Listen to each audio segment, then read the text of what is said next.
Hello, everyone. Welcome to another episode of the Benji-Sales live chat. It's so good to be back. It's so good to see everybody. How are you doing today? It's been nearly a month since I've been live. That is crazy, I know.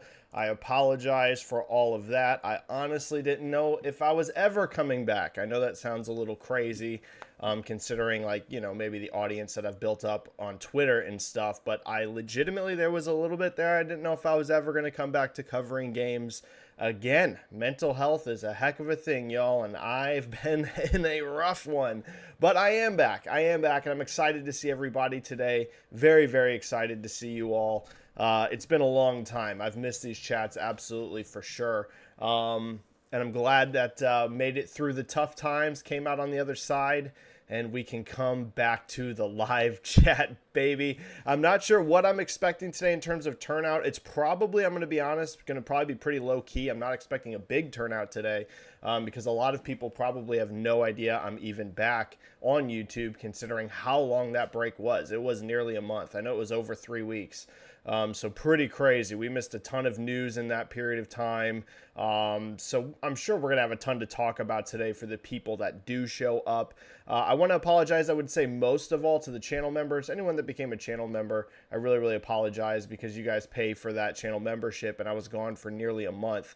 So I apologize, I would say the most to the channel members for my absence, but also to everyone that just likes doing these live chats. I'm sorry I couldn't keep myself together enough to stream for that long, but I think I'm back. I think I'm back in good rotation, and I'm fully expecting to be back every single week for the foreseeable future. So just wanted to get that out of the top, because yeah, it was a pretty long absence, maybe my longest since I started. So I'm really sorry, guys, but enough with the sad times, enough with the bad times. Let's get to the good times, and that is the video game industry. We can talk about whatever you guys want to today. I think obviously the biggest topic is probably going to be mostly around Activision Blizzard, Microsoft, the FTC, and the CMA. As it appears, we are now in the final stages of this acquisition.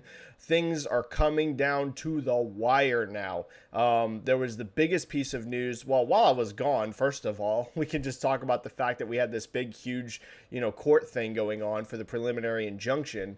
Tons and tons of info got pulled up during that. I covered some of it on my Twitter, but some of it I didn't as well because I also took a Twitter break for a period of time during all of this chaos in my life. But a lot of stuff came up during that.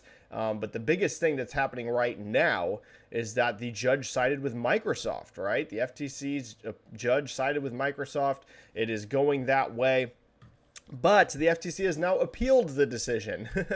Now, it's going to be interesting to see how that shakes out. I'm going to be honest with you. I think the FTC has a very low odds of having any success with this appeal. Lena Khan is in front of the House today, and they basically told her the same thing. The House basically straight up told her, why are you wasting time and resources? The odds of you winning this appeal are also extremely low. But I'm sure you guys all have takes and opinions on it as well, on whether they'll be able to succeed in stopping this. Things with the CMA look a little interesting. For a minute, it looked like this thing was about to be done in the CMA as well in the UK.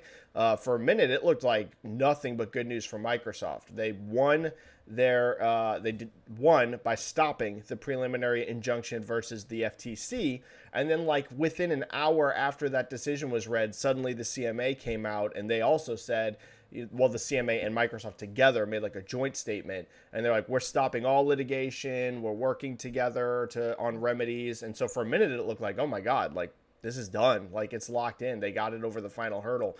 Now we're getting a few little curveballs at the last second. FTC coming in with an appeal, CMA kind of being like, well, maybe we're going to have to like restructure this deal. Few little weird things, but I'll be honest, it does look like this deal is going to pass in the end.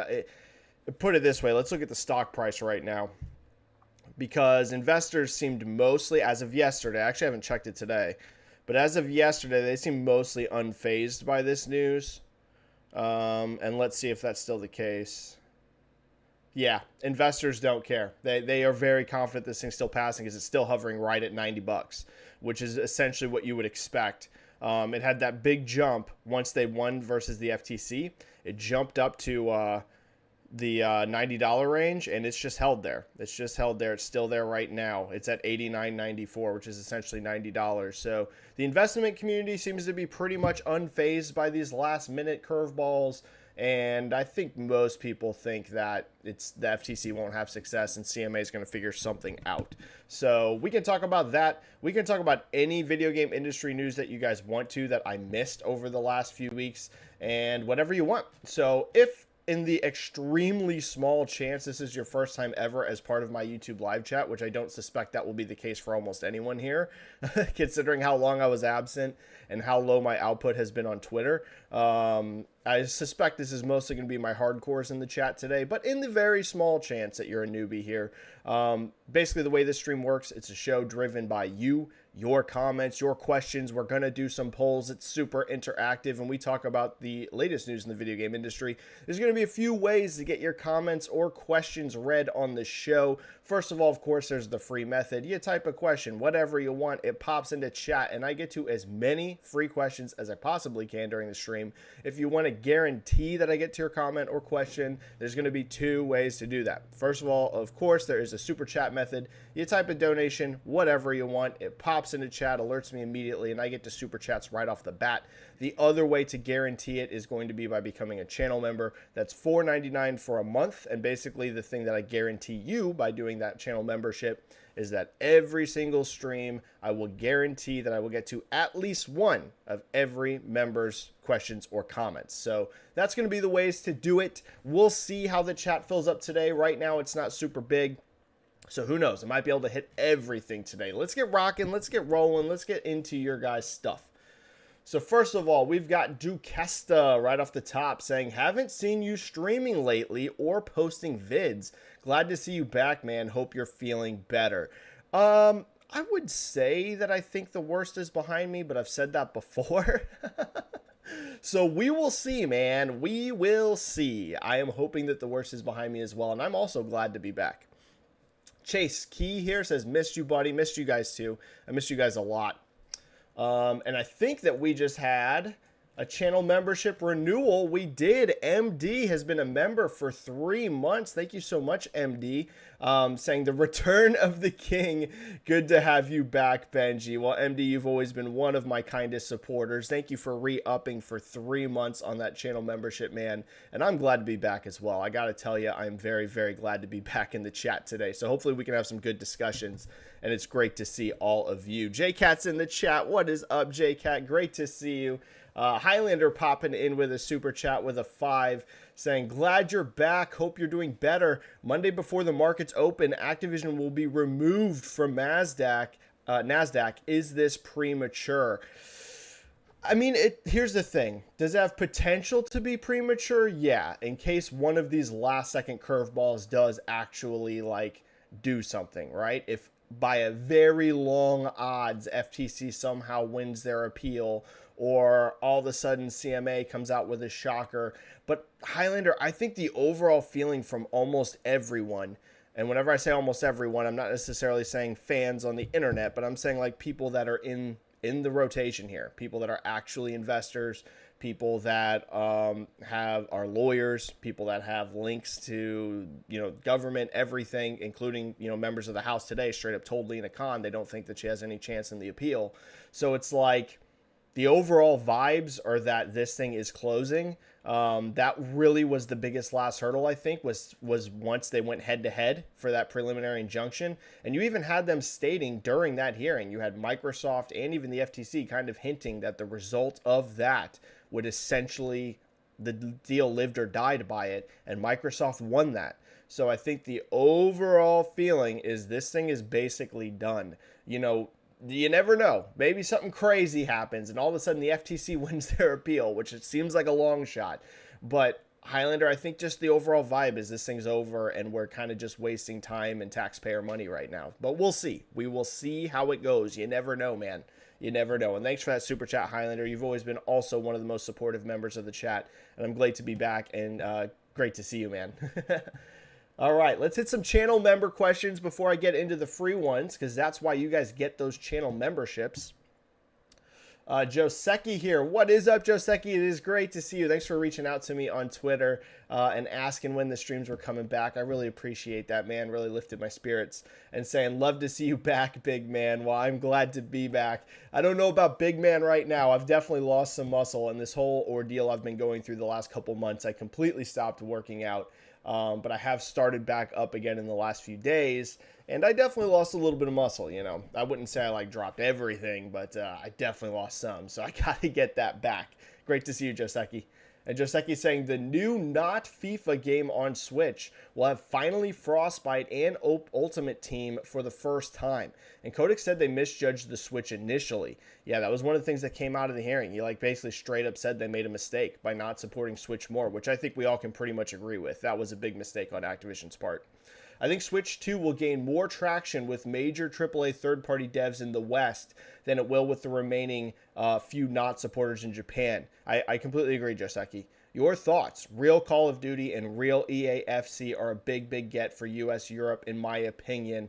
I completely agree, Joseki. I think a lot of these big Western publishers that kind of had pretty weak output on the Switch 1, not all of them did, but you raised some great examples. Activision absolutely dropped the ball by having no Call of Duty this whole gen on it. That was a very big mistake, in my opinion. You saw them kind of get a little bit behind the Switch at times, right? They put the Crash Bandicoot games on there. They put Overwatch on there. But they really could have absolutely done a better job. And Bobby Kotick straight up admitted it. I kind of actually, how I feel about Bobby Kotick, and I think how most of us feel about Bobby K. But I did actually respect the fact how honest he was about how wrong he was. And whenever they were asking him about where he projects things how cloud's going to go in the next few years and stuff, I actually did respect that. Listen, you're going to rarely hear me say a positive word about Bobby Kotick, but I did respect how he was listen, if I made a prediction over the next 10 years in the video game industry, most of it would be wrong.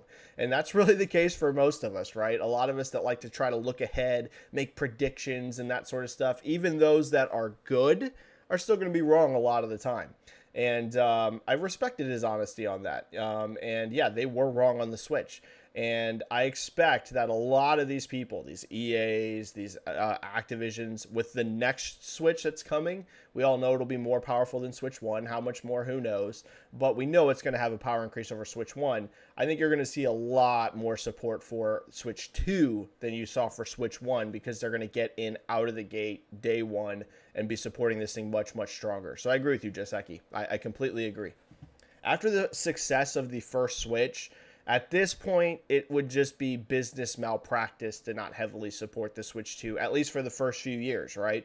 If you put Call of Duty and you put EA Football Club, the real versions, on Switch 2, and they completely bomb for a few years, okay, then maybe you change your mind. But these publishers should be there out the gate, day one, supporting this thing, because you're talking about Switch 1 being one of the most successful platforms of all time. It's business negligence to just ignore, the follow-up. So we'll see, but I agree with you, Joseki. Divyanshu Valvidi, and I know I'm pronouncing your name so wrong, and I apologize that. Channel member saying, hi, Benji, it's great to see you. Another channel member, David Taylor, is saying, welcome back. I'm so glad to be back. I don't know if you guys can tell, but I'm grinning ear to ear right now being back. This is good. This was good for me to stream again. And it's great to see you, David Taylor. Couple more super chats coming in here. Highlander re-upped his membership for 3 months. Thank you so much, Highlander. That's incredibly kind of you.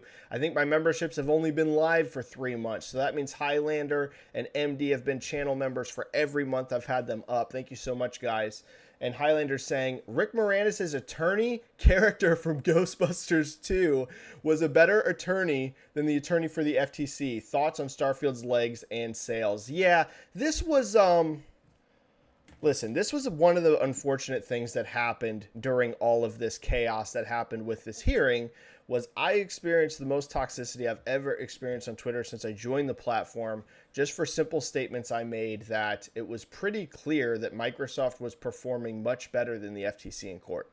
And you had this huge blowback from all sorts of people talking about how I was being a fanboy, how I was throwing away all of my...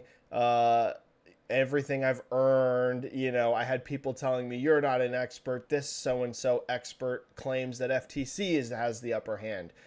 Who ended up being right on that one, guys? It was me with Microsoft. And again, some of the times I'm going to be wrong, but I think for most unbiased people that watched that court battle, I want to be very clear about something here.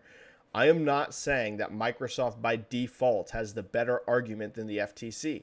I think the FTC has very real concerns that they could raise, that they could argue, that could really push Microsoft and maybe even give the FTC the upper advantage. The thing I was talking about, listen, it's not necessarily always in court, and I know this is going to sound crazy.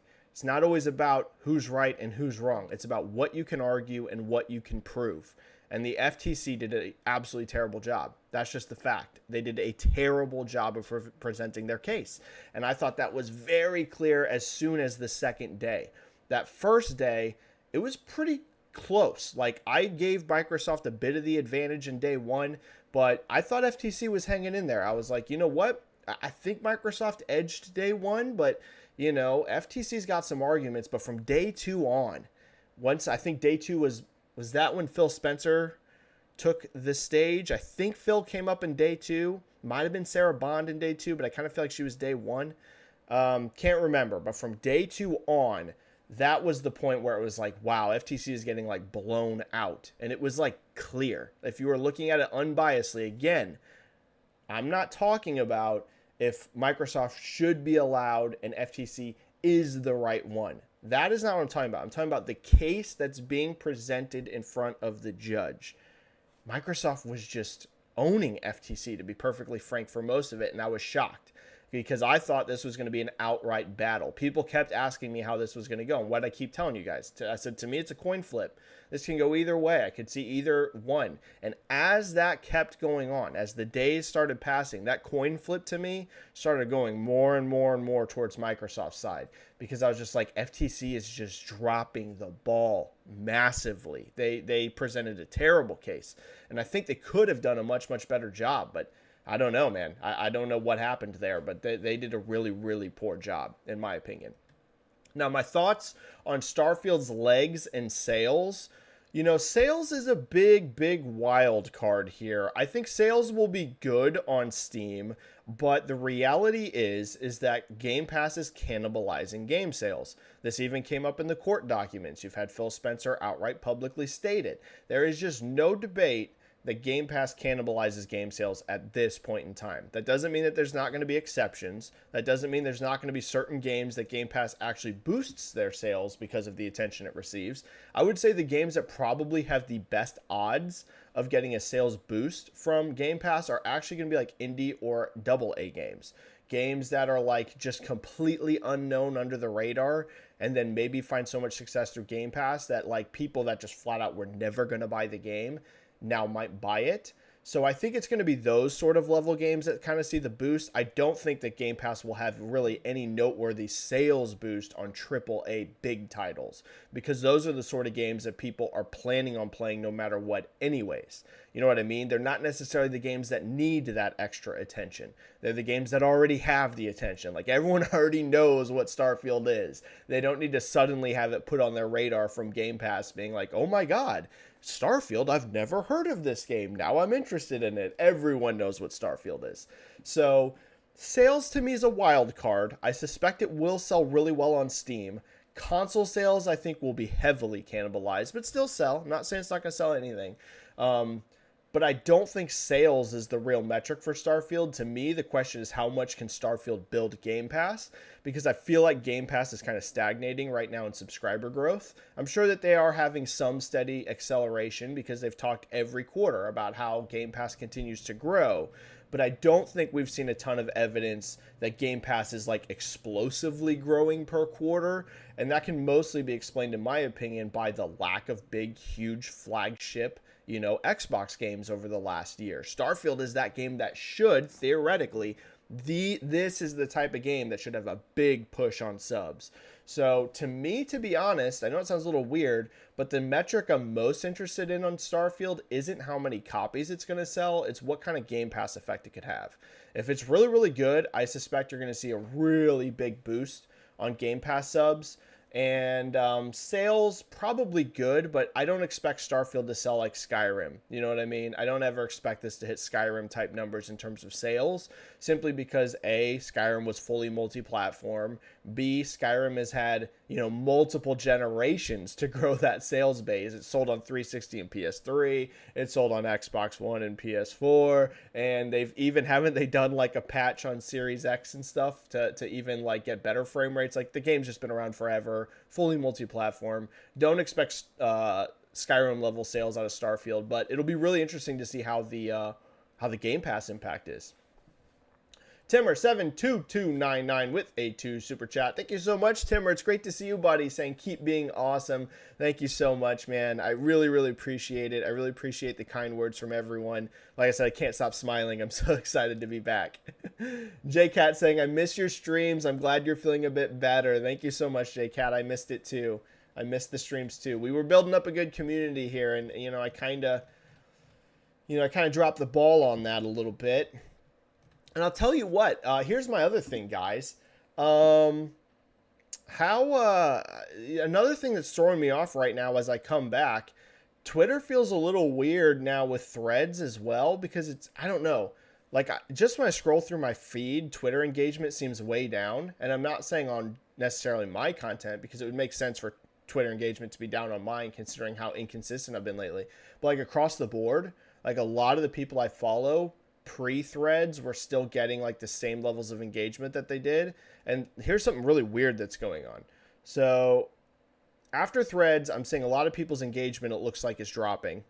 But at the same time, threads, even though it has like super high growth in terms of users, anytime I log into threads, most of the people that I follow that were also on Twitter, their likes aren't high either. So it feels like this weird scenario right now where all engagement feels down, like just in general. And again, I'm not talking about my content because I was gone. I'm talking about like just the people I follows. Just engagement across the board. There might be a few exceptions. Across the board, in general, it looks down even when you combine threads and Twitter. So I feel like social media is in this really weird spot where we're trying to figure out, is Twitter just going to stay the dominant force in like text-based news sharing, or is that going to go over to threads? It's weird, and I don't really know what to do either. Right now, I'm still more active on Twitter, but I'm just copy-pasting some of my Twitter content to threads. I don't know. It's weird. It's very weird. I feel like all of us that kind of do this Twitter threads game are trying to figure out where this is all going to land and shake out. So we'll see. I think we had a super chat come in. We did. And let's run the first poll. I love the polls. Let's do the first poll. And it's going to be about, do you think this thing closes like soon? Because July 18th, right? Isn't that the date it needs to be done by, supposedly, unless it gets extended? Let's say the question is Activision Blizzard deal closing by deadline? Simple yes or no. There is no maybe.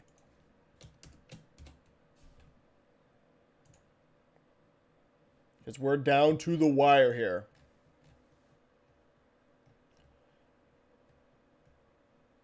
All right. David Taylor here. That expert they're talking about is having a bit of a meltdown. Guy was getting dragged and opted to triple down. Yeah, if you're talking about like the economic advisor, again, I was shocked at how poor his presentation was. And that was really all I was trying to say. At some point, people are going to figure out that I don't care about console wars, don't care at all, and that I cover the video game industry because I find it fascinating. And whenever I was talking about Microsoft's just flat out performing better than FTC, it wasn't because I was like, rah, rah, Xbox, I hope you win. It was just looking at what's presented and being like, dude, what is going on, FTC? Like, what's happening here? And that, if you're talking about like the economic guy, I'm sure he's great. I'm sure in many fields he's an expert. I'm sure there's a ton of stuff he's way smarter than me on in terms of economics and business. I'm sure tons of it. But some of the stuff that was presented was so vague and random, and like basically like his whole presentation lived and died by how much it would shift console market share. And literally, if it changed by, I think the difference was 5%. which isn't a big number. If you're off by even 5% of your prediction, then there's no economic benefit for Microsoft to pull Call of Duty from PlayStation, which kind of that alone made their argument fall apart, right? It'd be one thing if it's like, oh, if I'm off by 50% of here, well, it's like, yeah, you're in pretty good territory that your prediction's probably right. Before time, single digit percentages, like just so much of what they built their case on was just not good. It was just not good. I truly believe that FTC could have pushed Microsoft to the limit on this. And I just think they did a really bad job of doing it.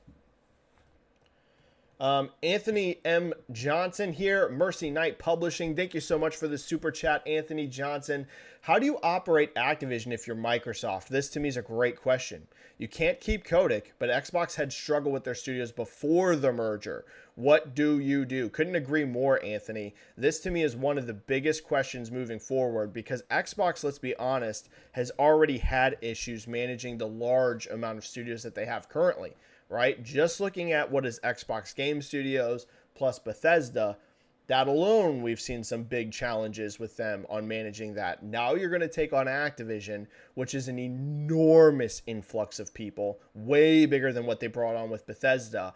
And you got to get that running smooth on top of everything else. You know, I talked about it on this chat. The number one thing that Phil needs to be focusing on right now in terms of studios, in my opinion, is getting that leadership across the board, whether that's going to be, you know, Bethesda side, Xbox Game Studio side, now Activision side. His number one focus to me for Phil in the next year or so this is just my opinion. It doesn't need to be Phil getting into the nitty gritty, you know, ooh, let's play this game, see what this game's like. To me, it's making an amazingly strong leadership chain across the board because you're gonna need it with this many people in studios. I mean, it's enormous, right? In terms of pure head count, if they truly get Activision Blizzard like it looks like across the board, we're talking so many people in studios. So Anthony, to me, you're raising one of the biggest great questions here. What do they do? I don't know. They're going to have to find the strongest leadership possible. I think there are some very good people at Xbox. I think Sarah Bond is just fantastic. I think she's super, super great. I've seen some people theorizing, what if Sarah Bond takes over Activision Blizzard? I don't think they're going to go that way, but that was an interesting theory I saw floated. It's something I would have never considered. And I saw some people be like, what if you get rid of Kotick and you literally put Sarah Bond in that position? Pretty fascinating. I don't think they're going to go that route, but it's a super interesting idea. I don't know. But obviously they got to get rid of Kotick. They have to. It's just way too ugly on the optics if you keep him. The guy was directly responsible for facilitating a lot of the toxic stuff that's within Activision. I have spoken to some employees at Blizzard, for example, over the last year, and I've been told by people that work at Blizzard, I'll just say it, on the Overwatch team, that were very excited to see Bobby go. Let's just put it that way. So they want this. The people that work at Activision, you saw Mike Swick tweeting about how happy he was whenever the preliminary injunction got blocked. A lot of people within Activision Blizzard. I'm not going to tell you it's unanimous. You know, there might be some people that work in Activision Blizzard that don't want to become Microsoft. But I can tell you straight up, because I've been told by devs, there are a lot of people in Activision Blizzard that do want this to happen. And one of the reasons they want that is to get rid of Bobby. They have to get rid of Bobby Kotick. If they do this acquisition and he somehow stays on, I mean, it's a disaster in terms of optics. They have to remove him. And who will take his place? I don't know, but it needs to be someone very strong. How cool would it be to see Sean Layden come over? I'd love to see Sean Layden come over. You know, he's with Tencent right now. So I don't suspect that we would see Sean Layden leave Tencent, but I respect Sean Layden a ton. I think he's a great leader. I would love to see him come in, whether that's on Activision or whatever. I don't see that happening, but it'd be so cool. But they need someone great. Yeah, they need someone really great to take Kotick's spot.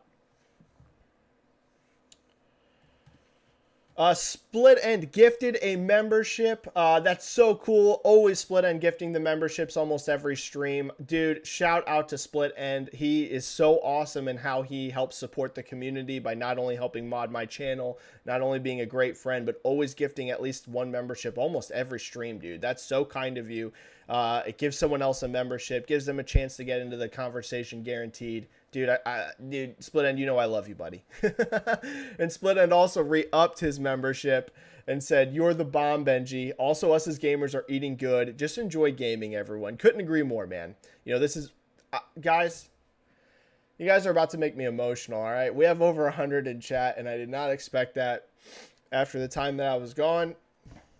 You guys are really going to make me emotional. So, thank you for over 100 in chat, guys. And for all of the kind words. I'm sorry I'm getting emotional. Okay. Pull it together, Ben. Pull it together. All right. Sorry about that, guys. It really means a lot. So, yes, Split End, I agree. We are eating good. We're eating really, really good. You know, I'm at the very end of Final Fantasy 16. And I'm loving it, man. Final Fantasy 16 is such a great game. And, you know, I have a little bit of issues. You know, the only negative I could say about Final Fantasy 16 is its side quests. To me, the side quests are a little, they're a little shallow. Sorry, I'm a mess. Anyways, the side quests on Final Fantasy 16 are a little shallow. That's my one complaint with the game. But I think Final Fantasy 16 is absolutely spectacular. I've been blown away by the story. I've been blown away by the epicness of the boss fights, right? The boss fights are just incredible. And it's an amazing game. Diablo was awesome. Street Fighter 6 is awesome. Right. We should all be eating good, right? We should all be happy and celebrating if you're in the video game community. I understand PlayStation fans being, you know, concerned about this Activision Blizzard deal. So I understand where some of this stuff is coming from in terms of people getting, you know, upset about this going through. If you're a PlayStation-only gamer, I actually can understand that. I'm kind of sympathetic towards it, to be honest with you. Because the reality is even though Microsoft has signed deals on like Call of Duty being multi-platform for 10 years, I think we can all read the tea leaves. I think we can all see that there's no doubt that Microsoft's going to make some Activision Blizzard content exclusive, right? I think we all kind of believe that. One thing I'm seeing, you know, kind of pop up occasionally that isn't quite correct is I'm seeing a few people say that, you know, Microsoft signed deals for Activision Blizzard games across the board for 10 years. And that's not true. The only deal that was struck was on Call of Duty. And in fact, that was one of the complaints of Jim Ryan, right? Now, you know, we can have different opinions on how we feel about Jim Ryan's testimony. But one thing I thought that was like somewhat fair in that it's true is he said that the games that were like offered to Sony in the contract that Microsoft sent over was that it was all from mostly older games, which would also line up with what they did with Bethesda, right? With Bethesda, we continue to see Elder Scrolls Online supported across ecosystems. We continue to see Fallout 76 across ecosystems. And the wording that was in the contract that was sent over was they weren't promising future games for Activision Blizzard. Now, I'm not telling you that Activision Blizzard games, you know, across the board are all going to go suddenly exclusive to Xbox. But I think it'd be somewhat naive to believe that they're all going to remain multi-platform because legally, if this document gets signed by Sony, legally, the only game, future, like upcoming titles that has been promised is Call of Duty. Now, do I think there's a real chance that maybe they keep Diablo fully multi-platform? Sure, maybe Diablo 3 will obviously get all expansions across the board. Overwatch 2 is already released. That's obviously going to get, you know, content support across the board. But future games, that's a real up in the air thing. And I think absolutely some, maybe not all, but some future games are going to go exclusive to Xbox. And if you're a PlayStation only gamer, I see how that could be a huge bummer for you, right? So I'm actually sympathetic to some of the PlayStation community that really don't want this deal to go through. I am sympathetic towards that. But overall, across the board, gaming has been really fantastic in 2023. We have an amazing fall lineup coming up in just a few months. It's been awesome. And hopefully once this whole ordeal's over, things can be a little less toxic online. Because I do think that this whole acquisition thing has made the discussion a lot more intense online than I've almost ever seen it. And Perfect Shogun is the one that got Split End's channel membership. That's so awesome. Congrats, Perfect Shogun. You're a channel member for a month. That means you get at least one question or comment read every single stream, guaranteed. And Highlander is saying Activision has 10,000 employees. And then Mike Ibarra is also a former vice president at Xbox. Absolutely. And for Perfect Shogun's channel member question, he says, Bond should stay working on partnerships until she takes over for Phil. I agree. At the end of the day, I saw that, theory floated. What if you put her in charge of Activision? But I agree with you. I think Bond is the most obvious successor to Phil. I don't think Phil has any intention of stepping away as leader anytime soon. I mean, Phil's not that old. How old is Phil? I suspect he's going to remain with Xbox until he retires. Obviously, he's paid super well. So, I mean, I'm sure he can retire much earlier than many people if he wanted to. But yeah, Phil's still only 55. I mean, if he really wanted to and if he does a great job, he could easily, stay head of Xbox for another 10 years if he wants. I don't think that Satya has any intention of removing Phil. At least looking at it, it doesn't seem to me like Phil wants to step away anytime soon. Who knows? Maybe he retires at 60. Absolutely could, right? So maybe it's in 5 years. But I think you kind of just keep Sarah Bond happy, pay her well. That's one thing I tweeted. I was like, they better be paying Sarah Bond well because she did very good on the stand. And you kind of keep her lined up to replace Phil. I agree. I think she's the most obvious successor to Phil.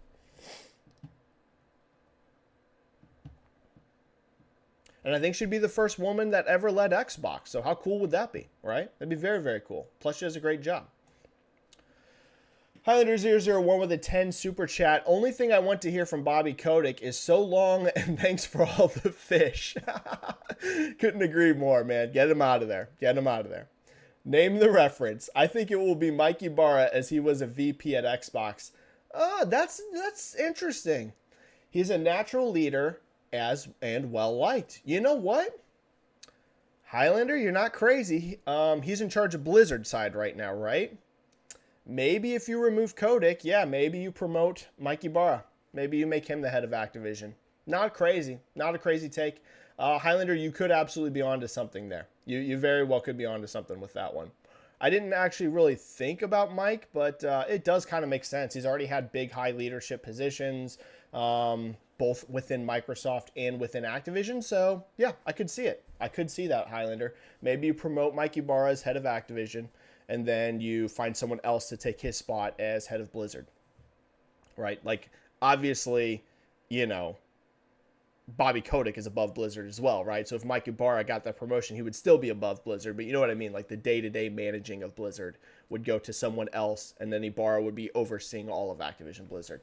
I suspect they're going to keep that sort of structure where they have a head of, Blizzard, and then, it won't be a CEO because they'll be owned by Microsoft, but someone overseeing the whole shebang.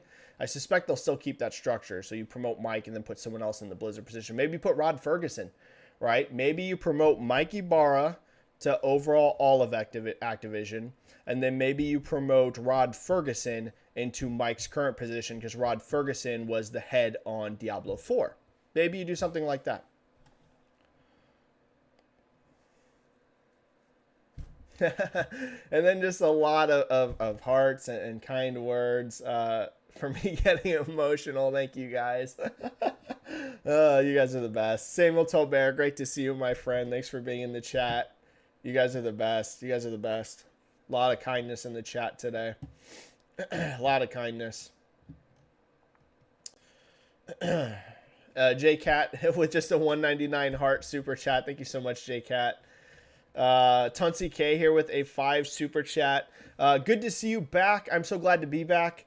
I'm not a doctor, but maybe talking about your hobby to your audience might help. Nevertheless, you're back. That's important. Absolutely. There's no doubt about it that doing what I do on YouTube and Twitter and stuff overall has actually been a net benefit for my mental health. Really over the last 5 years, which is pretty much when I started doing all this. I started my Twitter in 2018. And then I started my YouTube, I think a year later, maybe 2019.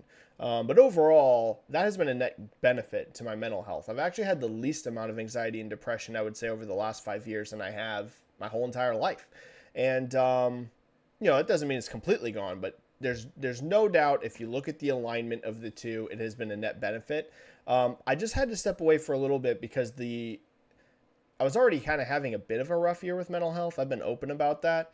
And then the discussion around Activision Blizzard got so unbelievably toxic. I just had to step away because I couldn't just read that stuff every day. You know what I mean? Most days, I've talked about it. I'm like I've hardened my heart towards people being super mean to me. So most days, like that stuff doesn't really bother me. But since I was already having a rough year and then it got so toxic around that, I just like had to take a break. I shouldn't have taken as long as I did.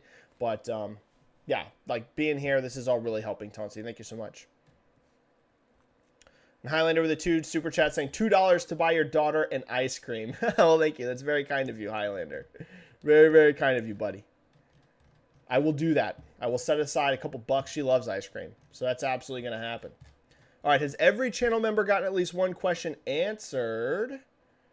Joseki Threads is not available in Europe because the privacy policy of Meta being god-awful and against the Europe legislation. But I think people are legit tired of Twitter not working seemingly every 2 days. Yeah, it's a weird spot. I don't know what to do between the whole Threads and Twitter thing. Right now, I'm like supporting both. And we'll see how it shakes out. Things are real weird.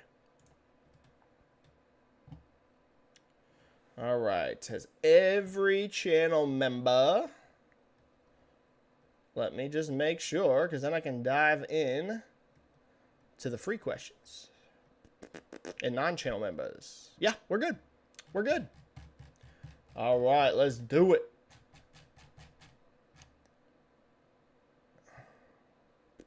Alita said it says, and first black woman. Absolutely. That'd be super cool. Plus, she's amazing at her job. No doubt. I hope Sarah Bond gets it.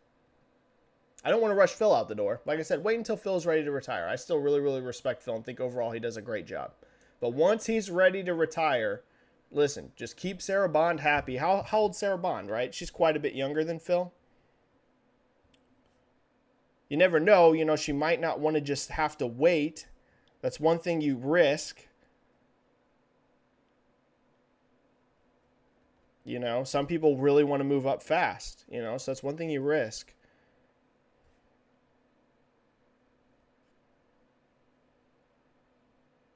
Do we know Sarah Bond's age? Is that public anywhere? I Googled it and I'm not seeing it. If any of you know how old Sarah Bond is, let me know. I'm assuming she's quite a bit younger than Phil. But maybe I'm wrong on that.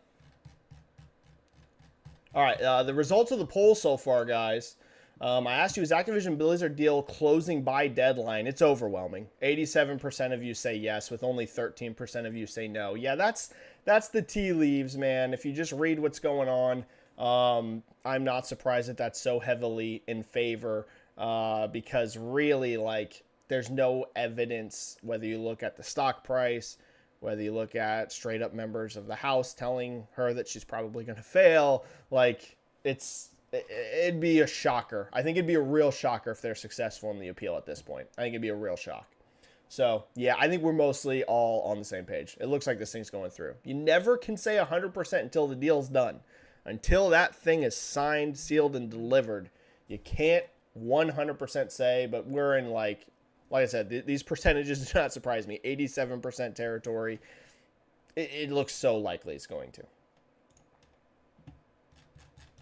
All right. We'll end that poll, and I'll come up with another one, off one of these topics. What time is it? Yeah, I'm going to still go for a while. We haven't streamed in forever, and we've only been going for 45 minutes, so. If any of you have another poll idea, just let me know. I like running the polls. I like hearing what you guys have to think. Let me make sure my audio is still good. Yep. Zinfamous. Hey, Benji, nice to see you back streaming. I'm happy to be back. Sony acquiring Square Enix is 100% on my bingo card in the next year now. Don't see any other likely publisher for Sony at this point. What say you? Also, Drickus du Plessis finishing Bobby Knuckles was not what I expected last weekend. Was legitimately stunned. Me and you both, buddy. Thoughts on Izzy versus DDP and Izzy's interview antics after the fight as well. So first we'll do the non-MMA question, and then I'll quickly hit the MMA one. So in regards to Sony buying Square Enix, my stance on this has always been it will not shock me to see that happen. But at the same time, I don't consider it likely. So whenever I say that, I mean, I know that sounds funny, but basically what I mean when I say that is if the headline comes out tomorrow, if tomorrow I read a headline that said Sony has acquired or, put in for an acquisition of Square Enix, I wouldn't be shocked at all. I would see that headline and I'd be like, yeah, that makes sense. I could see it. But at the same time, it wouldn't be something I'm expecting to see. You know what I mean? So that's like the territory I am with it. It very well could happen. But at the same time, I just don't know if they're going to go that route. The whole publisher thing's in a bit of a weird spot. I kind of want to see the publisher acquisitions die down. I've talked about this a lot. I'm fully in favor of whatever development studios, like independently owned development studios, getting bought, because anyone can go out and start a new development studio. Now, it doesn't mean you're going to instantly find success, right? But anyone could do it. Theoretically, me and you, Zinfamous, could go open a two-man studio and start developing, and you never know. Maybe we have the next indie darling. However, it is extraordinarily difficult to start the next Activision, right? The odds of that happening are 1,000,000,000 to 1. Maybe you somehow create the next mega publisher, but the odds are just so stacked against that happening that, I want to be I'm kind of hopeful that this is the last major publisher that we see bought across the board. I hope Microsoft doesn't buy anymore. I hope Sony doesn't buy anymore. I hope Nintendo, Amazon. I don't want to see anyone else buy any more publishers. But I'm not going to rule out that it could happen again. For Sony on publishers, Square Enix almost looks the most attractive, but at the same time, I just can't see Capcom selling. I keep seeing people be like, Capcom sell to Sony or Capcom sell to Xbox. If I was Capcom leadership, the last thing on earth on my mind would be selling that company. Capcom's trajectory is just so excellent. They're on such an amazing run. I would not be remotely looking at being bought. I'd be like, heck no, we don't need anyone. We can just do our own thing, and we're just having success after success after success. So Capcom doesn't seem likely. Sega's one of those that actually I could see being acquired by someone because they're just not hugely successful. Do they have some successes? Yeah, but they're not like a Capcom, for example, in my opinion, on trajectory. But at the same time, who knows? Western publishers, no way EA is selling to anyone. No way Take-Two selling to anyone. Ubisoft's a wild card. I've said a lot. Maybe someone buys Ubisoft. They have a low market cap, they own a lot of IP, and they have a lot of workforce. That's a recipe for, you look attractive to be bought. I can get a lot of devs, established studios, I can get a lot of IP with this purchase, and your market cap's not super high, so I can buy you for relatively cheap. Ubisoft has been the real wild card for Western big publisher, in my opinion, because like I said, I just can't see EA or Take-Two going to anyone. I can't see them going to Microsoft. I can't see them going to Sony. Ubisoft maybe, but we'll see. We'll see. It's hard to say with this stuff. In regards to Dricus du Plessis knocking out Bobby Knuckles, yeah, bro, I didn't see that coming at all. Dricus is just such a powerhouse. That was my biggest takeaway from that fight. Not that we haven't seen Dricus du Plessis be physical before, but to me, the biggest differentiator in that fight wasn't necessarily skill. Not that I'm saying Dricus isn't skilled. He's clearly a very skilled fighter. He's undefeated in the UFC. Guy was a champion in, wasn't he a champion for, what's their name? The big one out of Publisher, KSW, right? Wasn't he a champion for them? But the biggest takeaway between him and Whitaker in the fight for me was just how much more physical Dricus was. The way he threw Robert down, wasn't that like a head? It was almost like a head arm throw. He was just so much more physical than Robert. Dude's a threat. He's actually a threat to Izzy, in my opinion. Coming into this fight, I would have never picked him to beat Izzy at all. And right now, if I still had to make a pick, I'm still picking Izzy. Izzy's a sniper. He's an incredible striker. He's a beast. But after that fight, I was like, man, if Dricus can get that physicality rolling, like if he can get in on Izzy and throw him to the mat like he did Robert Whitaker, which in my opinion is a much better wrestler than Izzy is, wow, things get interesting. I would still pick Izzy, but DDP is a physical beast at that weight class. And I'll be honest, I don't love what Izzy's doing. I get the counter argument. I get people being like, well, DDP also kind of fired some of this stuff up. I'm not saying he didn't, but it does feel to me like Izzy's making it spiral even more insane, and this build-up could be very toxic. Let's just say that between both of them. I'm hoping it doesn't go that direction. I'm trying to not touch that. But we could see one of the most toxic build-ups in the entire history of the UFC if this stuff keeps going. I think we had a super chat come in. Let's see.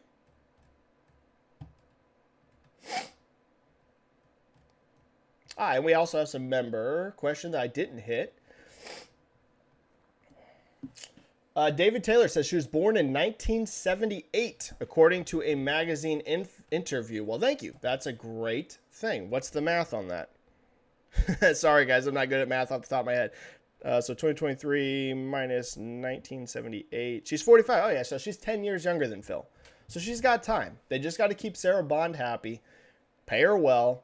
I would essentially let her know, hey, Sarah, don't leave. You're next up in the bullpen for Phil's spot. We're not getting rid of Phil, but you're locked in as long as you don't screw up in the next, 5 or 10 years, however long it takes Phil to retire. And pay her well, keep her happy. She's 10 years younger than Phil, so he's obviously more than likely to retire before, that, and just move her into that position once he decides to retire. That would be my opinion.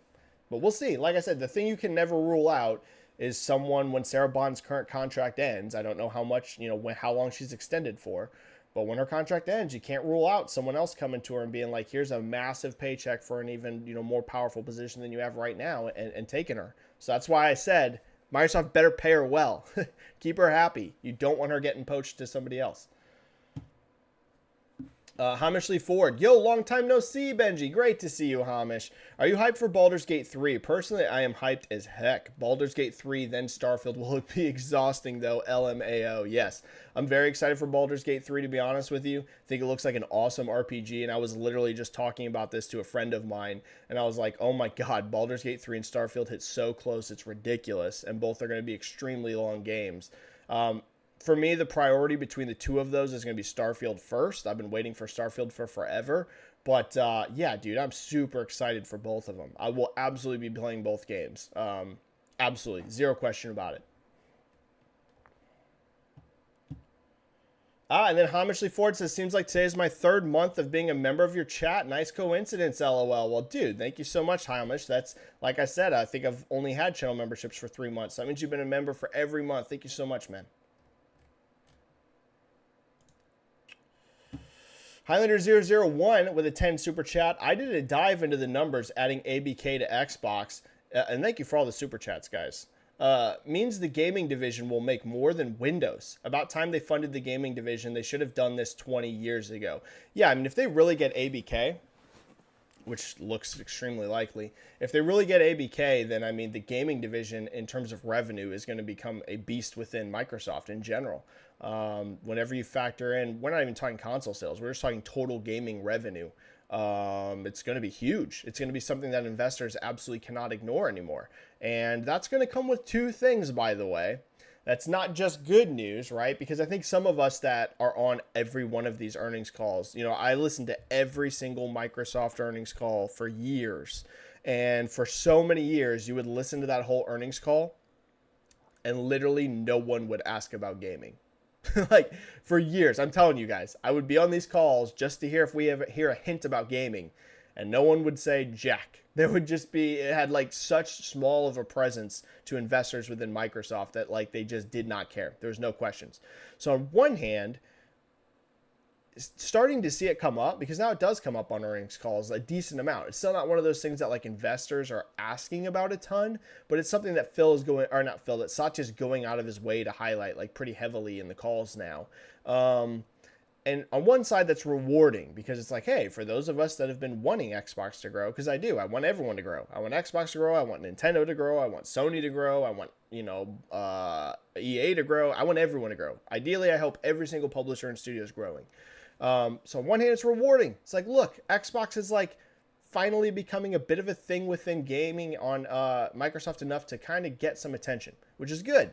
On the flip side, though, that means they have to deliver because now, as that becomes a bigger and bigger and bigger pie for Microsoft's overall revenue, that means they're going to get higher levels of scrutiny from investors on it. So that's a double-edged sword for Phil and everyone within Xbox. That means you guys really got to deliver because it's not going to be one of those things that's kind of floating under the radar anymore. People are going to be paying much closer attention to this, so they got to deliver. It's a bit of a double-edged sword, but it is super, super cool to at least see Xbox kind of getting some attention within Microsoft finally. Alex Bailey with a 199 super chat saying, glad to see you back, Benji. I'm so glad to be back, guys. And this is just all over. There's so many people. Adi, glad you back, Benji. Miss you guys. Red Dead Series saying, yo, if you guys weren't here earlier, you guys literally made me cry during this stream. So, I was crying like a big baby earlier because I thought like 30 people were going to show up, and now we've been over 100 for a big period of time. I'm shocked so many of you guys still care about me, So, thank you guys. I was a blubbering, crying mess earlier. I've never done that on stream. Never cried like a baby on stream before. Thank you so much, guys. Oh, Bomangi, Luke Thomas has a great breakdown on how DDP beat Bobby Knuckles. If you get a chance, you should watch it, Benji. I did. I'm a huge Luke Thomas fan. Luke actually interacts with me, which is pretty cool. Luke doesn't follow me or anything, but I guess he somewhat is aware of me from replying to him, because Luke has replied to many of my comments on his tweets and stuff before. So love Luke. Luke is one of the best minds in MMA in my opinion. So yeah, I've seen it. Great breakdown. All right. Sounds PP7, good to see you, Benji. What are your thoughts on Ubisoft remaking Assassin's Creed 4 as opposed to Assassin's Creed 1 or 2? And could they be aiming for what Capcom has done with Resident Evil by remaking Assassin's Creed games alongside new releases? It's a great question, Sounds PP7. This one's a bit weird to me. Assassin's Creed 4 is one of those games that was actually pretty loved. People kind of forget that, but like, that was overall, there's some people that didn't like it because the ship stuff and things like that. But overall, that was like really one of the really well-received Assassin's Creed games. So on one hand, I could kind of see it. On the other hand, I also can kind of see it because apparently the people that are remaking this is that Singapore studio, right? Isn't it Ubisoft Singapore who's making Skull and Bones, right? Am I crazy on that? Isn't that where it's being made? Am I crazy? I'm pretty sure. It is, yeah. Yep, Ubisoft Singapore is the ones that are making Skull and Bones, and the rumor is that they are also the ones remaking Black Flag. So that does kind of make sense, because they're already making Skull and Bones, which has so much of the pirate stuff and everything like that. I'm sure they're going to like have some resources carry over from Skull and Bones into that. It's already something that they've been working on, a somewhat similar style thing for forever. So there's some parts of this that make sense to me. On the other hand, it does seem just random to start with 4 on Assassin's Creed. You know what I mean? It does feel kind of weird. But I don't know, man. I don't know. I'll tell you what, if it's a really high quality remake, I'll be interested in it. I really liked Assassin's Creed 4. I think that's a really good Assassin's Creed game. Are they trying to do like what Capcom's doing with Resident Evil? Maybe there's a bit of that, but I kind of feel like this is maybe just a way to squeeze more out of Ubisoft Singapore because they've had so many issues with Skull and Bones. But we'll see. We'll see. It is pretty interesting, though. Not what I would have expected to see. Game Fire here. Hey, Benji, long time no see. What are your thoughts on the deal now since it's closed that Xbox will get ABK'd? Yeah, we talked about this. Yup. As to who they've got on their watch list to buy next, I suspect over the next year or two, you're going to see Microsoft make a couple, and when I say a couple, not a lot, a couple more smaller purchases. Some people think they're going to like just suddenly pivot to Sega again because that was like in the leaked documents that they're thinking about buying Sega.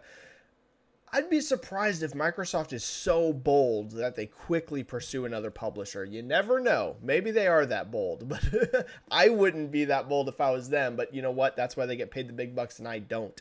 But I could see a couple small purchases. Certain Affinity is one. I could see them buying them. I could see them. I really know that Phil wants a Japanese studio, like he does. He wants a Japanese studio. And I was talking about this with some friends, and I said, listen, here's what I think Microsoft should do for a Japanese studio. I think they should start a brand new one. I think that is the best and easiest way to get a Japanese studio in Japan. Yes, you maybe theoretically can buy a Japanese studio, but that's going to be a bit hard because I don't see Platinum wanting to sell. Here's the thing. I don't think they're going to get any publisher in Japan. So then you start looking at the independently owned studios. The big one that stands out to you immediately is Platinum, but I don't see Platinum wanting to sell because Platinum's having so much success right now with Nintendo, whether it's Bayonetta, whether it's Astral Chain, they have a pretty good relationship there. I'd be surprised if Platinum wants to sell. So then you run into, there's a few other ones, Level 5 maybe, CC2. But again, some of these you're not going to get like a ton of big IP and stuff. So what's the attraction? To me, if you're Phil and you really want a Japanese studio, you found a brand new one and you attract talent by saying, listen, we're going to give you a great budget. You don't got to be that concerned about budget. We're going to give you a great budget. And you don't have to be worried about losing tons of sales, because that's going to be one thing that some of these studios are going to be worried about if they get acquired by Xbox. They're going to be like, well, our sales are going to heavily decrease in our home market, which is Japan, right? So you say, hey, you're not even an established team, so you have no precedent for sales within Japan.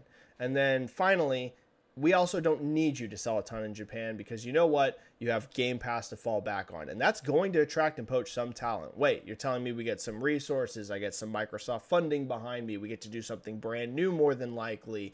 That's going to attract some people. It's not going to attract everyone, right? But you're definitely going to be able to get enough people to establish a studio. And I say you do that. Yeah, it's going to take some years to pay off, but I think that's the best thing to do to get a Japanese team. But we'll see. I'm sure Microsoft wants a quicker answer than that, right? But sometimes the quick answer isn't the one that you can get. And if you can't get the quick answer, then you play the long game. And to me, it's making a new Japanese studio. But we'll see. Logan Hari is saying, Benji, great to see you. Great to see you, Logan. Johnny G22, what's up, Benji? Hope all is well. Missed these live videos. I missed them too, Johnny.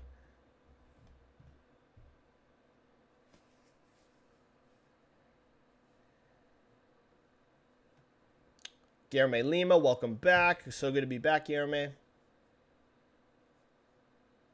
Diego, hi Benji, it's great to see you again. Thank God this is finally coming to an end, but it also means that we're going back to acquisition rumors every day, LOL, especially for Sony. Can't wait, sarcasm. Yeah, I'm super tired of talking about this.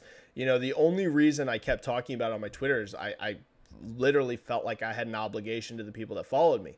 Whenever I tweeted out that I wasn't going to cover Activision Blizzard anymore because it was just getting so toxic, I had a bunch of people be like, but dude, I want your coverage. Like, I want you to be covering this. And I was like, well, like, if people want me to be doing this, I feel obligated to do it. I almost was going to completely stay away because it was just getting so freaking toxic. And listen, I don't consider toxic being a Sony fan being like, man, I don't want this to go through because, dude, what if I don't get some of these games? I'm bummed about it. That's not toxic. I can understand that viewpoint totally. It was like if you tweet, hey, I feel like Microsoft's doing pretty good. Oh my God, you're a sellout. Oh my God, you're such a piece of crap. Blah, blah, blah, blah, blah, blah, blah. You know, it just got so bad. I was like, I don't even want to talk about this. But I felt an obligation, so I did keep covering it for a little bit, but then it just kept getting so bad. I was just like, all right, I'm on break mode, dude. So yeah, I'll be glad when it's over. I'll be very glad when it's over. Alvaro here saying, you are a vital piece of the gaming community, bro. Keep up the great work, Benji. Well, dude, Alvaro, that's incredibly nice of you to say. Sand Super, hi, I have a question. Was the FTC's appeal denied? As far as I know, it hasn't been denied yet, unless that has happened while we're streaming. So if I missed something while we're streaming, then yes, it could have. But as far as I know, no, that hasn't come through yet.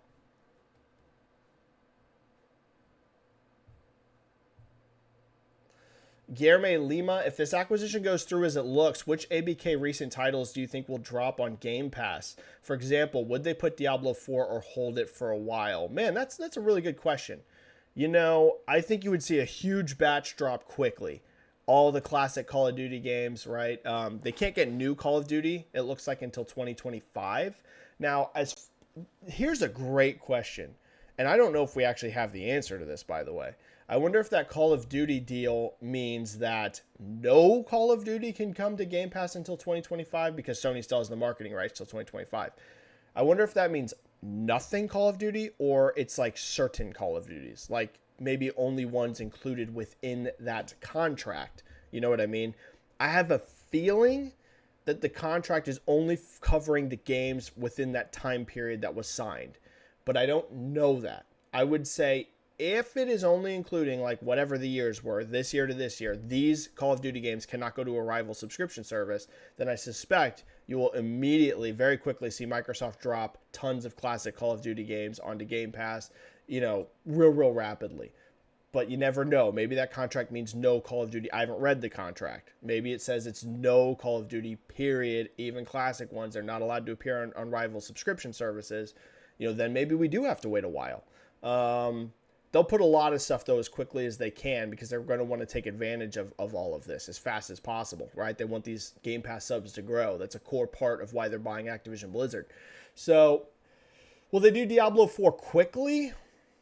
I don't think Diablo 4 will be a day one. Like, whenever I mean day one, I mean like the first batch of games that hit the service. I'd be surprised if Diablo 4 is one of them. I have a feeling they're going to since Diablo 4 already got to release, I have a feeling they're going to let that sit and sell for a little bit and then bring it in. But you never know. They could throw Diablo in there instantly. You never know, man. But I suspect you'll see a ton of library content quick. A ton of it. Anything that's not locked down by a contract, they're throwing that thing on the subservice as quick as they can. Tons of classic Crash Bandicoot games, Spyro games, Singularity. Shout out to that game. That game's super cool. You're going to see tons of that stuff pop up as quick as possible. I think we had a couple super chats come in.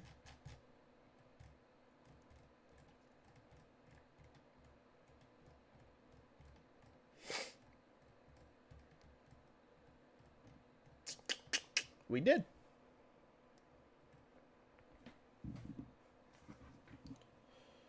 Highlander also says the Japanese FTC might not let Sony get them as they have such a big footprint, and they have warned Sony when they got Crunchyroll about it. Guess you're talking about Square Enix? Yeah, you never know. You never know. And just like he says, Sony buying Kadokawa, in my opinion, is possible. Yeah, that is a wild card, right? Kadokawa, don't they own From Software? But at the same time, there isn't really a lot of synergy between the various Sony groups. There are some games by Aniplex, Sony Anime, that are Switch exclusive. Yeah, it's interesting. The whole who Sony will acquire, I've been on record for a long time saying I think Sony's going to buy someone bigger than Bungie. I don't think Bungie, at the end of the day, when this whole acquisition spree is over, I don't think Bungie will be the biggest acquisition they make. And that was a big one, right? Bungie was billions of dollars. But it's just so hard for me to figure out who that person's going to be. I really don't know. I think Sony wants someone big. The question is just how it shakes out. You never know. You never know. Them buying Kadokawa would be crazy because that is the owner of From Software, correct? Unless I'm crazy. That would be a nuts one, man.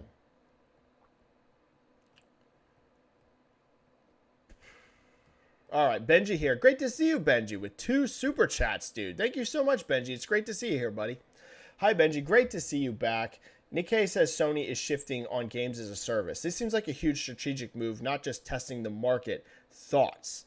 I think you mean that they're shifting like even more heavily onto games as a service? I think is what you mean.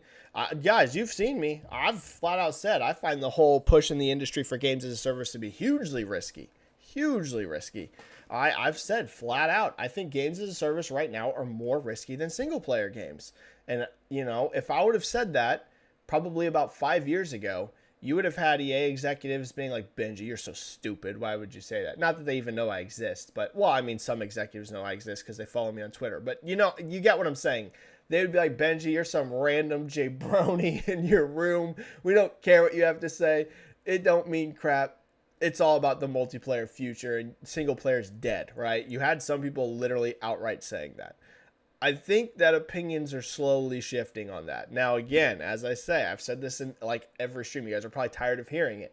I think it's also business malpractice to not pursue games as a service games in some capacity. Like, I do think as much as people loved Sony's single player output in the PS4 generation, myself included, loved it. I mean, dude, so many of my favorite games are PlayStation exclusives.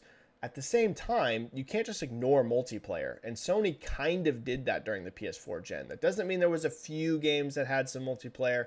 Uncharted 4, for example, had an online, but really, Sony was just all single player, and that is a mistake, because the reality is there are tons and tons of people that don't play much single player. They mostly play multiplayer, so you do need to be doing some development of that.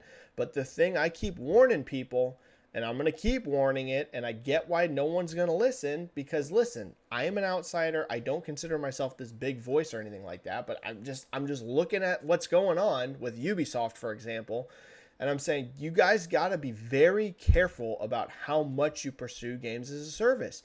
It's such a freaking competitive landscape.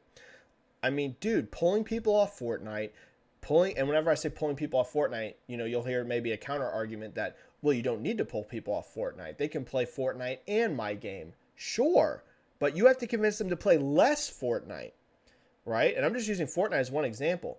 It's not that you have to even fully pull them away. You have to now convince that person that that's their go-to. They go to Fortnite, they play Fortnite with their buddies, they're locked into that. That's just their go-to game. Or if it's Call of Duty, or if it's Destiny, or if it's Apex Legends, these massive behemoths, you have to convince them to play less of those games because there's not infinite time.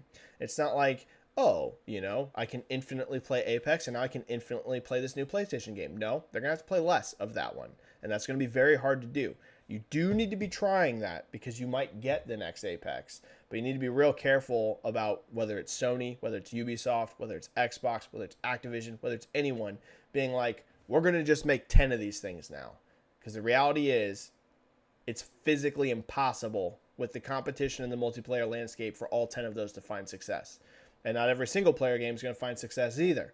But those are at least finite experiences, and people beat that single player game and then they move on to their next one for single player fans. That is not always the case with multiplayer games. There's people that have been playing Fortnite since the day it launched, and that's still the game to play, and that's still the game they're going to play. It's very competitive. So you just got to be careful how much resources you're putting into it, because it is a gamble. It is a really big gamble. And then Benji with another 5 super chat. Hi, Benji. I'm from African descent, and Duplessis' words on Izzy Usman not being real African are beyond out of place, so I understand 100% Izzy reaction. But I'm not going to go into this. I'm just going to be frank. But that's not really what Duplessis said. And I get why people are interpreting it that way. I get it. I'm not getting involved in this. I'm not at all. But that's not actually really what Duplessis said. Izzy is kind of framing what Duplessis' point was, not really how he meant it. And listen, I'm not saying what Duplessis said is 100% okay either. He was clearly trying to pick a fight with Izzy. But some of this is being misrepresented, if I'm being honest with you. But I'm not going to get involved with that at all, because it is a toxic situation. Lord Roughness with a 5 super chat. Hi, Benji. Xbox win the case has to stand for something. Can't the FTC appeal be rejected, as it's obvious they're just stalling? It's probably going to be rejected. Yeah, Lord Roughness. That is the overall opinion of most people in the world. Well, when I say in the world, I mean most people that have direct ramifications of this. Yeah, it's more than likely going to be repealed. Absolutely. That's more than likely what is about to happen, because that stock price hasn't budged at all. I mean, I've already said this a bunch. The House literally told Lena Khan today that they think she's going to lose. It's, more than likely the FTC is going to lose their appeal. No one has confidence that the FTC is going to win this. But you never know. Like I said, you cannot say that this deal is done, signed, sealed, and delivered until it's done. But the odds are just massively against FTC right now, yeah. Them losing the preliminary injunction was kind of the death blow, unless we get a huge wild card curveball. Highlander 001 with a 5. That's why Bobby Kotick literally basically said, I think it was Bobby Kotick, when he was on the stand, he straight said to the judge, he was like, if this preliminary injunction gets granted, the deal is probably dead, for Microsoft getting them. That's how important that preliminary injunction hearing was, is that odds are, however that decision went, right? Let's say the FTC somehow would have won. Odds are, even if Microsoft appealed, they actually probably would have lost. That was a very, very important decision that came down there, and FTC lost it. So now it would take a massive curveball for FTC to win, but you never know. Highlander 001 with a 5 super chat. Geez, I think that's your 4th or 5th. Bloomberg is reporting that people who talked to Jim Ryan are saying he may abandon the Call of Duty marketing deal, as it would not benefit Sony maybe next week. Really? Bloomberg's reporting that? Whoa. Hold up. What?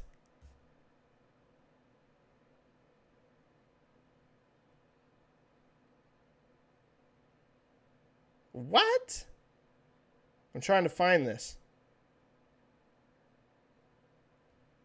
What? That is... Well, this is like a real-time wild card here, y'all. I couldn't have seen that coming. Whoa.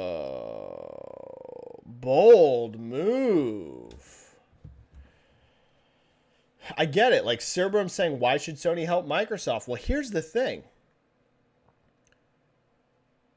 If they truly abandon the Call of Duty marketing deal, I mean, here's the thing. If they kept it till 2025, you know, Sony could still continue to reap the benefit of keeping that off of Game Pass and at least having Call of Duty associated with their system for a couple years while they have time to pivot. If they truly abandon it, wow, Highlander's saying say that this afternoon. Wow.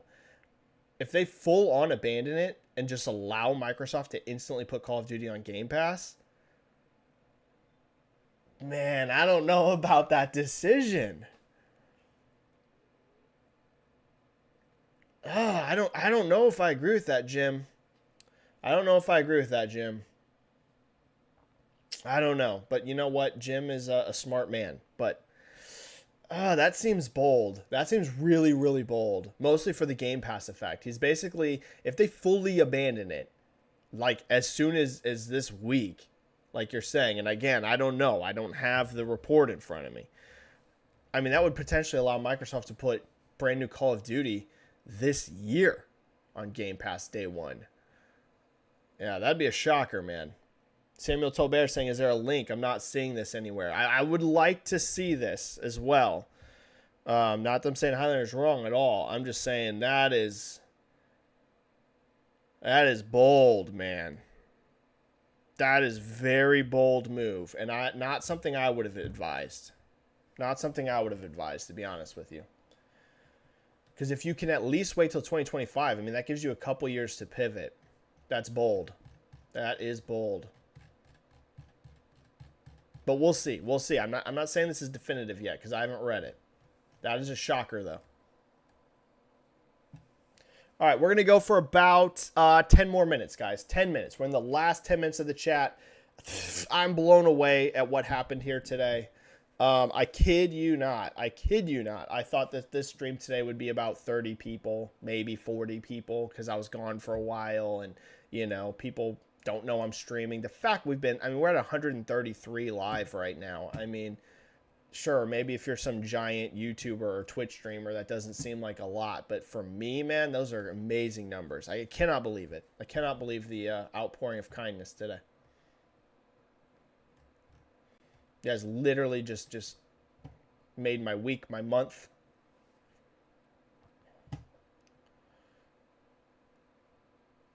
So I'm gonna speed run for the last 10 minutes. Samuel Tell Bear, good friend of mine. Check out Samuel's work at Windows Central and all over the place. Follow him on Twitter. Great friend of mine. Dude's a great journalist. One of the best in the game. Benji Bro, so good to see you going live again. With the ABK deal seemingly finally closing soon, what does PlayStation need to focus on over the next 12 months? It's a great question, Samuel. Great question. With this now looking like it's pretty much done, again, barring something unforeseen, what they need is an extremely strong pipeline. And right now, it sort of feels like looking forward, their pipeline is not... It's not that it's bad, but it's not like we're missing a lot of the super heavy hitters having games announced, right? This was one of the big complaints that came out of the PlayStation Showcase, was that, you know, you had people saying, not that I'm necessarily 100% in agreement, but you had a lot of people being like, where's Naughty Dog? Where's Sucker Punch? Where's Bend? You know, where's et cetera, like all these big studios, right? You had a lot of people saying, like, where are these studios? I want to see their games. Over the next 12 months, here's the thing. I keep saying this. If Microsoft gets Activision Blizzard, Sony's not, and PlayStation brand's not instantly dead. And that's exactly where the judge sided to. The judge was like, listen, it ain't going to happen. Now, Could this have a potential negative impact on PlayStation overall? Sure, right? If Microsoft can convince some people to switch to Xbox as their main platform for Call of Duty, now I've been on record saying I think they're going to have some success moving some people over, but I don't think it's going to be one of these scenarios where it's a massive number, and that's essentially where the judge came down to. That's why part of the big argument for FTC failed whenever so much of their argument was built on console share movement. And, the judge, me, a lot of people are kind of like, I think they're going to get some. There's no doubt. I think they're going to get some people to move over. But do I think that's going to be like an enormous number?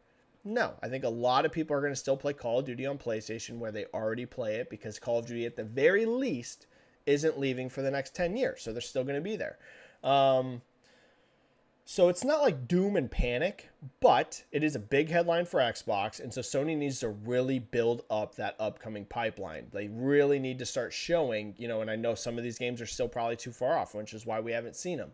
But they got to get a real strong roadmap out there for people to be like, listen, doesn't matter that they got Activision. We're still going to get all of these massive, huge flagship PlayStation games. So they need to do that and also work on their service games. Yeah, like I said, they still need to do some service for sure, but they need to be careful with it.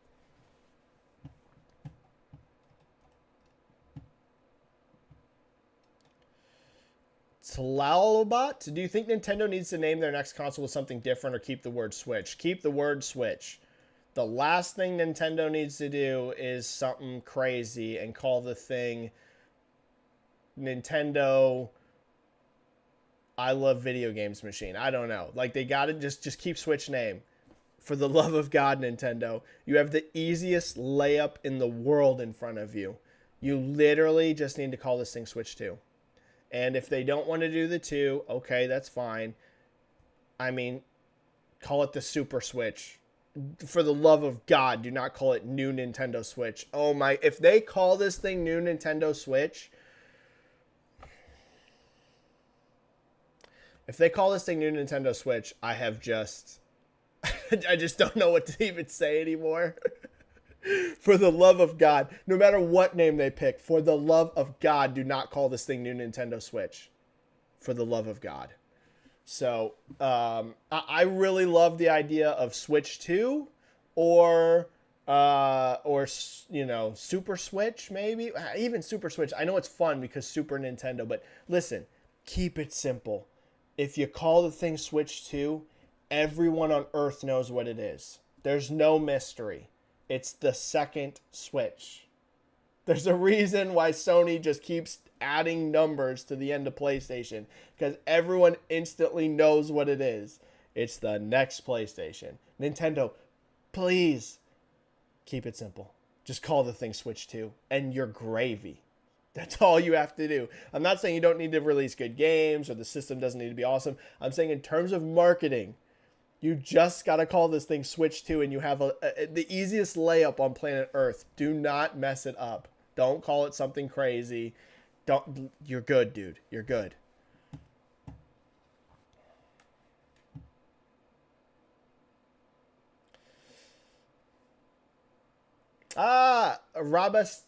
Rabasandraton. I don't think I'm pronouncing that right. Bonjour, Benji from Paris. Bonjour to you too. Great to see you. I love seeing people from all over the world in chat. Logical error. You should ignore those people. Internet and lunacy go hand in hand. Keep doing what you're doing. Yeah, dude, logical error. I typically do a very, very good job of it. The only reason why things sort of fell apart this time with the Activision Blizzard was because I was already in a bad spot. So since I was already in a bad place, it takes a lot less to also further get you. Anyone who's had really bad depression or anxiety episodes can tell you, once you're already there, because I was already there. It wasn't like I was like, in the most amazing mental health and, I was already in a really bad place. And then that on top of it just pushed it even worse. So, but I really do feel like I'm pulling out of it. And my God, the stream today helped a lot. I agree with this. Tokitawa, this was a core reason why I think their argument fell apart. FTC's case seemed to be more about why the acquisition is bad for Sony and not why it's bad for the consumer. Could not agree with you more. And that was a big mistake on their part. You are 100% accurate, Tokitawa. And the judge even said that to them. Like, so much of their argument was built up in a defense of Sony. And listen, it is at the end of the day, and this is why the judge is going to look at it this way, the job of the FTC, and guys, I have to be very clear on this. Whenever I'm saying these things, it's not me saying that FTC at the core doesn't have a potential successful way to pivot this on it being bad for consumers. What I'm saying is what is argued. Tawa's right, and the FTC doubled down so much of their argument was built on testimony from Jim Ryan and why this hurts PlayStation. And the judge in her final findings, which you can read her whole report, outright states this. She says so much of it is built off Jim Ryan's testimony. And at the end of the day, the FTC's job and the court's job is not to protect the position of the market leader. So when you're building your case around protecting the market leader, you're going to have massive issues on getting that approved. It's going to be really, really hard. What they should have been doing, and I know you can make the argument, well, if it's bad for Sony, it could be bad for the consumer, but that's not necessarily true. And that's where the judge comes down on, is that the gaming market is way bigger than just Sony. So what they needed to do, what the FTC needed to build, is how this is a potential problem for all consumers, or a large the pie across the board consumers, and they really failed at that. So much of their argument was, look at how this hurts Sony. Look at how this hurts PlayStation. Look at how Jim Ryan says this impacts PlayStation. And that's not the job of the FTC or the court to protect their position. And that's just what happened, dude. And they formed so much of their argument so poorly. I really think FTC could have pushed them to the limit. I think there's even a slim chance FTC, if they played their cards perfectly, could have maybe even got this thing blocked. It would have to be perfectly. But they didn't. They weren't even close to perfect. It was just they did really, really bad. They did really, really, really bad.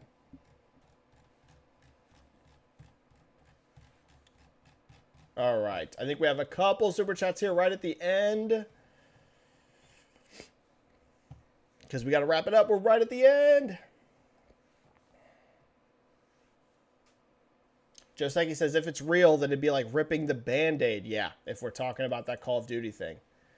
JCat, why would Sony decide that? That's wild. Yeah, man, this seems crazy, but you never know, never know.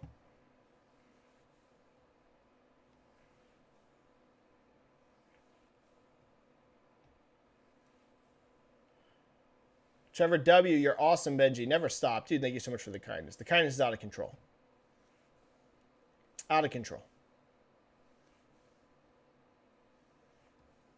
Right, we're talking that Sony is not extending the Call of Duty deal, because that's not going to happen, right? We're saying supposedly they're ending it like now. That's the discussion, I think. But let's see. Logical error. Switch 6. Oh God, please no. Just call the thing a Switch and slap a 2 on it, and we're good. It might not be the most exciting thing, but it's the easiest thing in the world to market. Don't gotta make it more complicated than it needs to be. Maker of Chaos 12 coming in here with a 10 super chat right here at the end. Very, very kind of you. Always love supporting your content. Keep up the great work, man. Well, dude, that is an incredibly kind and generous super chat for just such a kind comment. Thank you so much, dude. Thank you so much, everyone. This has been amazing. This has been truly an amazing stream for me, and I'm glad to see so many of you are glad that they're back. All right, 1 or 2 questions, then I'm out. 1 or 2. So I'm going to pull 1 or 2 randomly. Something that we haven't talked about, or just a great question. Boca Loca TV says, great beard, Benji. Well, thank you. I've been blessed with a pretty decent beard. I can grow a beard pretty good. You know, I can't grow hair very well anymore. So, hey, it's a trade-off. Which is funny because, like, some guys wear hats because they're going bald, and I'm the opposite. Like, I used to have super long hair down to here, and I still wore a hat. I've just always been a hat guy. So even if I had a full head of hair, I'd almost always be in a hat. But I got kind of lucky with the beard genetics. I can grow it pretty decent. Yeah, I like having a beard. So there's pictures of me in like 7th grade with a full mustache, like full. Like, I just got I got genetics. I got the good genetics for a beard.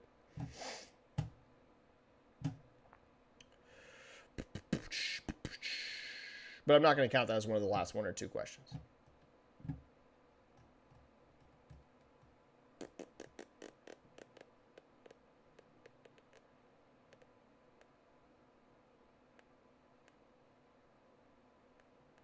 Logical error. Benji, you should resume posting weekly Steam top charting games. I was first introduced to your Twitter while finding replacement to Daniel Ahmed because he banned me. Oh, man, that's a bummer you got the block.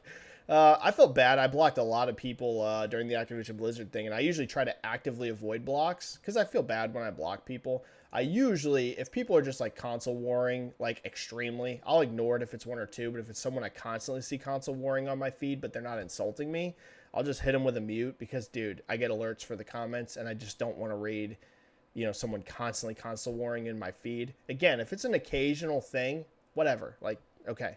But if you're just like constant, like every tweet I tweet, you're console warring, I'm probably going to mute you. I only really block people when they personally insult me. Like when they're just like, hey, Benji, F you. It's like, okay, then I'll block you. And I felt bad. I had to block a lot of people. So I'm usually pretty low on the trigger finger for the block. So I'm sorry Daniel blocked you.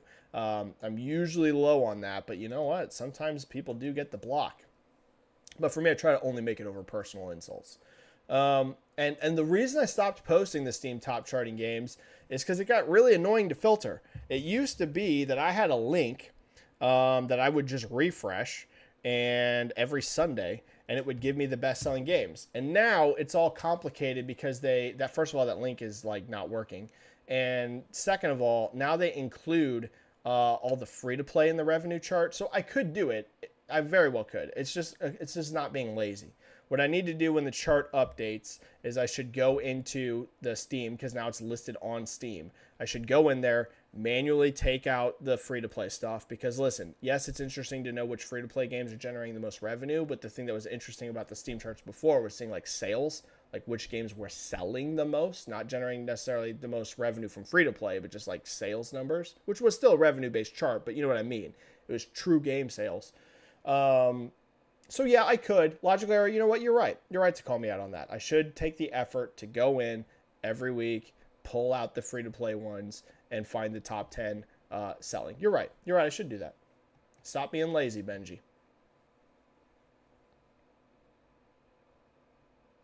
Yeah, Joseki. Level 5's IPs have exactly zero crossover with the Xbox audience. Yep. In fact, Level IPs have an audience pretty much exclusively on Nintendo, plus they're still recovering back to form. I agree. That's why I don't think Microsoft should buy a Japanese studio. They should just start a brand new one. If Phil and company really want a Japanese studio that bad, build a new one. And you don't have to go like crazy AAA right off the bat, right? Try and attract somewhere in that 50 to 100 dev range, which once you get up to 100, you're getting closer to that AAA range. But even if you start at 50 or something, you make a smaller game. It's a long play. It will take time, but that's what they should do. If they really want a Japanese studio that bad, that's what they should do.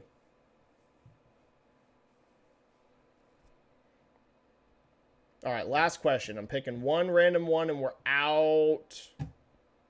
Logical error, I agree with this. Bob Iger recently said that the Disney Plus diluted MCU's quality. Yeah, it's true. It definitely did. I actually like most of the Disney Plus series. Most of them. Yeah, the MCU in general definitely got too diluted. I still think they should do some Disney Plus series, but they should be a lot less.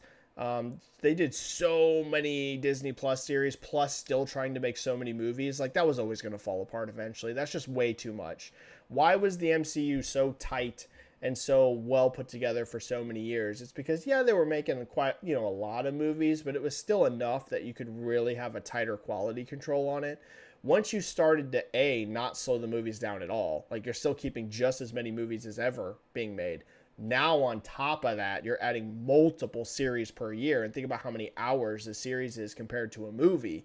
It's like, that was never going to work. They should still do some Disney, some Marvel series, but really pull back on that. One, maybe two a year. And really focus on the quality. Yeah. All right, guys. I think I'm going to bounce there. I think we're good. Wait. Looks like there was a super chat. Thank God I saw the super chat. George Campbell. I wonder if this is the George Campbell I know. If so, great to see you, buddy. George Campbell with a $9.99, man. Thank you so much, George. If this is the George Campbell I know, that is awesome. Great to see you, buddy. How do you think Starfield is going to land? You know what, George? I think it's going to be pretty freaking good. I was of the opinion when they showed it last, not this past E3, the E3 before that, right? And I know it's not E3, but that's just an old habit a lot of us are going to have trouble letting go of. The summer showcase. When they showed it originally, I thought that the game looked good. I was still super excited for it. It's a Bethesda game. It's sci-fi, which I absolutely love. It's space stuff, which I absolutely love. It's an RPG. Like, it was still ticking all the boxes, but I did think it looked a bit unpolished, right? I talked about it on these chats and these streams and stuff. I was like, you know, some of that frame rate was pretty choppy. Some of the visuals were like, for a Bethesda game, we don't expect cutting edge visuals, but they were like, okay. And overall, I would say at that point in time, again, not this most recent showing, the one before that, I was like, it looks cool. I'm excited for it, but it wasn't like the most hype thing I've ever seen in my life. 10 out of 10. Oh my God, I'm brain melting. I will say what they showed in that big showcase, right? The big Starfield Direct completely rejuvenated my confidence in this game, George. You can never know, right? Again, maybe this game comes out and it's trash. You just don't know until a game's released. It's impossible to know. But what I said after that Starfield Direct, part of the reason why I have so much more confidence in this game is it's really hard to hide that a game sucks when you're showing like 40 minutes of it. Like, it was a huge chunk of the game. It's real easy to cherry pick 3 minutes, right? If you have a 2 or 3 minute trailer, yeah, in a huge game, you can cherry pick 2 or 3 minutes pretty easily. Cherry picking 40 minutes of footage? I mean, dude, that's pretty freaking tough. That's a huge, chunky showing of the game. So I suspect it's going to be very, very good. Now, is this like a guaranteed locked 95 meta game of the year? You know, I don't know about that. Some people are going that aggressive with it. I think there's a chance. I think there's a chance it's 90 plus meta. I think it looks like it could. I'm not going to go that high yet that it's locked, but there's a chance. I will tell you, George, I'm at the opinion now. I'd be pretty shocked if this is below 85. I'd be pretty shocked. I mean, that showing was big. It was very, very beefy, very, very content heavy, tons of gameplay shown. Not like, oh, we showed you 30 seconds. Tons of gameplay, tons of systems shown.